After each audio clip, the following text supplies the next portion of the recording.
பல பேச்சாளர்களை உருவாக்கியதால் உனக்கு கிடைத்த பெயர் சுயநலவாதி. அண்ணன் என்ற அதீத அன்பில் நீ காட்டும் பாசத்திற்கு உனக்கு கிடைத்த பெயர் பேசத் தெரியாதவன்.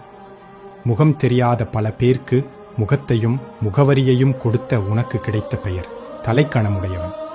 மக்களிற்கு ஒன்றென்றால் ஓடி ஓடி மக்களிற்காக களத்தில் நின்று போராடியதால் உனக்கு கிடைத்த பெயர் தான் தோன்றித்தனமாக செயல்படுபவர். பேசினால் தொண்டைப்புண் மீண்டும் வந்து பேச முடியாமல் வேதனையில் கஷ்டப்படுவாய் என்று தெரிந்தும் இனத்தில் வலியை உனது வலியாக கடத்தியதால் உனக்கு கிடைத்த பெயர் தலைமை பண்பு இல்லாதவன்.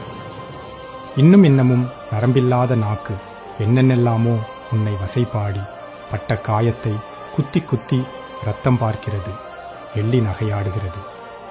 தினம் தினம் உன்னை உரசி தரம் பார்க்கும் இந்த காலக்கொடுமை என்று தீருமோ